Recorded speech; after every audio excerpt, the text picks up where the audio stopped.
어느 날 진나라 출신의 제자 자장이 스승인 공자에게 단독으로 가르침을 받을 기회를 잡았다. 이때 공자는 고희를 넘긴 뒤였으니 자장이 20서너 살 무렵이었다. 자장은 이생을 따로 불러 큰 허리띠 하나를 내놓으며 부탁했다.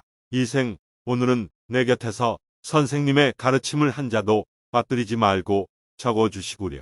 자장은 일찍이 자기 허리띠에 선생님의 말씀을 직접 기록한 적이 있었다. 자장이 이때의 감동을 기념하고 그때처럼 가르침을 잊지 않기 위해 특별히 별도의 비단 허리띠를 준비한 것이다.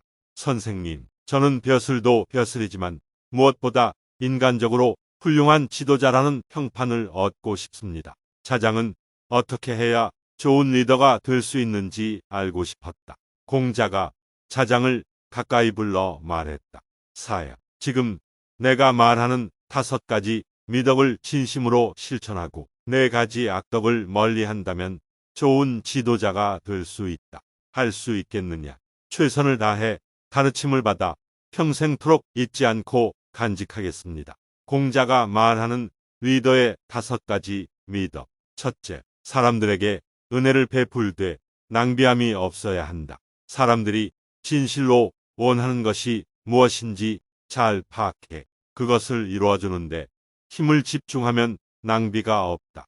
은혜를 베풀매 있어 사람들이 은혜의 참뜻을 모른다면 그것은 그 사람의 잘못이 아니라 지도자가 은혜를 베푸는 방법을 잘 모르기 때문이다. 둘째, 사람들에게 일을 시키면서 원망을 사는 일이 없어야 한다. 꼭 필요한 일을 필요한 시기에 하도록 지시하고 일을 배치하면 원망하는 사람들이 없다.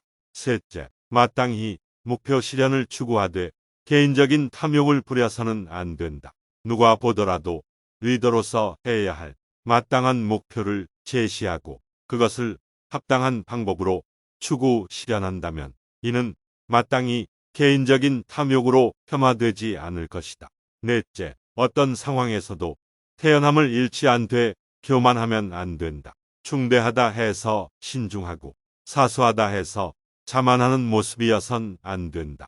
군자는 보는 사람이 많든 적든 맡은 일이 크든 작든 한결같이 성실해야 한다. 이것을 태연하면서도 교만스럽지 않다고 하는 것이다. 다섯째, 위험있되 사납지 않아야 한다. 군자는 늘 용모를 단정히 하고 표정은 밝은 가운데 진지함을 잃지 않아야 한다. 사람들은 지도자의 당당하고 의연함을 보고 스스로 조심하는 것이다. 이것이 바로 위험이 넘치면서도 사납지 않은 모습이 아니겠는가. 공자가 말하는 리더의 4가지 악덕. 첫째, 이를 제대로 가르쳐주지 않은 채 엄벌하는 것이다. 이를 리더의 잔악이라 한다. 오만하고 관용이 부족해 아랫사람을 잔인하게 다루는 자이다. 둘째, 이를 실행함에 있어 경계할 점을 미리 일러주지 않고 성공만 요구하는 것이다. 이를 리더의 횡포라 한다.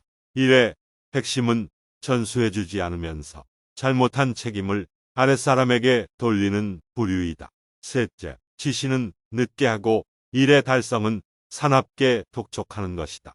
이것을 리더의 도둑질이라 한다. 일이 안 되면 책임을 뒤집어 씌우고 다행히 결과가 좋으면 자기의 공으로 삼으니 도적이나 다름없다.